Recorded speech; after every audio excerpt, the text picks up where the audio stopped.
그럼 가장 먼저 유저들이 제일 많이 플레이하는 핵심 게임 모드 이야기부터 시작해볼까요? 단연 가장 뜨거웠던 건 생화 Z 모드였어요. 지금 최대 레벨이 40인데 이걸 50이나 60으로 올려달라는 요구가 있었죠. 네, 아주 강력한 요구였는데 보통 이런 건 검토해보겠다고 하잖아요. 그렇죠. 긍정적으로. 근데 여기서는 딱 잘라 말했어요.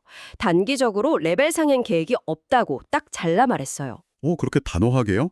그 이유가 궁금한데요. 그 이유가 굉장히 중요합니다.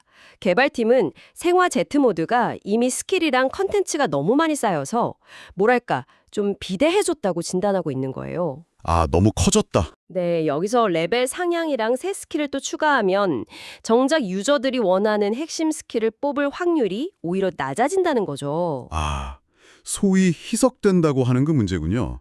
좋은 걸 더 넣어주려다가 오히려 전체적인 경험을 망칠 수 있다. 정확합니다. 그래서 확장보다는 최적화에 집중하겠다는 선언인 셈이죠. 그렇군요. 새로운 걸 추가하기보단 기존 시스템을 다듬겠다. 네, 그래서 올해 2분기부터는 기존 진화 스킬의 성능을 조정하거나 사용성을 개선하는 방향으로 가겠다고 했어요. 자, 그럼 또 다른 핵심 PVE 모드, 대재앙이랑 재앙의 금지 구역에 대한 질문도 있었어요. 대재앙 스토리가 올해 마무리된다고 하니까 유저들 입장에선 그럼 이 두 모드가 합쳐지는 건가? 하고 궁금할 수밖에 없죠. 충분히 그럴 수 있죠.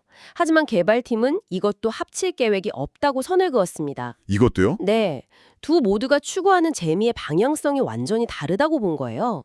대재앙은 스토리 따라가는 재미, 금지구역은 좀 더 자유롭게 탐험하는 로그라이크의 재미. 아, 그걸 억지로 합치면 이도저도 아니게 될 수 있다. 바로 그겁니다. 그래서 각자의 길에서 완성도를 높이겠다는 거죠. 대재앙은 보상과 난이도를 손보고 금지구역은 작년에 못 넣었던 콘텐츠를 채워넣겠다고 하고요. 여기서도 일관된 전략이 보이네요. 무작정 새로 만들기보다는 있는 걸 더 좋게 만드는 최적화 전략이요. 신규 유저 유치도 중요하지만 지금 있는 충성 유저들의 만족도를 높여서 이탈을 막는 거죠. 클래식 모드를 돌려달라는 요구가 정말 거셌습니다. 옛날 무기 만들고 예전 대재앙 맵을 그대로 하고 싶다는 거죠. 유저들의 추억은 소중하지만 그걸 재현하는 데는 엄청난 개발 자원이 들어가거든요. 그래도 개발팀은 솔직하게 말했어요. 클래식 대재앙 출시는 우선순위가 아니라고요. 아, 유저들 입장에선 좀 아쉬운 소식이겠네요. 심지어 개발팀은 옛날 50 웨이브 맵 그거 지금 다시 하면 정말 재밌을까요? 하고 반문까지 했어요. 하긴 그래서 아주 재밌는 타협안을 내놨어요. 새로운 클래식 모드를 아예 만드는 건 힘드니까 대신 기존 대재앙 모드에 들어갈 때 특정 등급 이하 무기만 사용 같은 옵션을 추가하는 걸 고려해 보겠다는 거예요. 훨씬 적은 자원으로 유저들이 원했던 불편했던 시절의 재미를 어느 정도 흉내낼 수 있게 하는 아주 현실적인 절충안인 셈입니다. 새로 도입된 무기 개조 시스템에 예전에 비싼 돈 주고 샀던 전설급 무기들도 포함시켜달라는 요청이 있었어요. 이 부분에서 개발팀이 굉장히 신중했어요. 유저들 생각엔 그냥 기능 하나 붙이면 될 것 같지만 개발팀 입장에선 거의 새로운 무기 하나를 만드는 수준의 작업이라고 해요.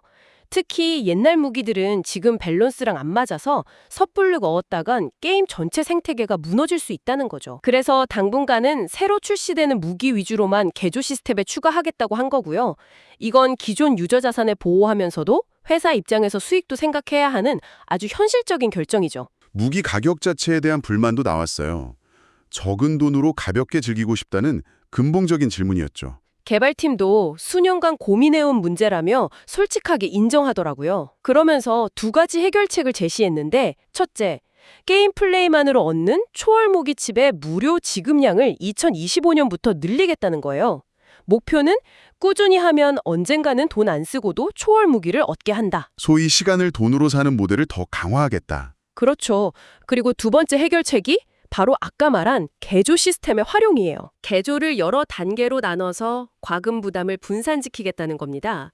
예를 들어 일반 PVE는 1단계 개조만으로도 충분하게 만들고 랭킹 경쟁 같은 걸 하는 하드코어 유저들만 5, 6단계까지 개조하도록 유도하는 거죠. 아, 모든 유저한테 최고 단계까지 가야 해 라는 압박을 주지 않겠다. 굉장히 합리적인 접근이네요. 네, 유저가 목표에 따라 과금 깊이를 스스로 조절하게 선택지를 주는 거니까요.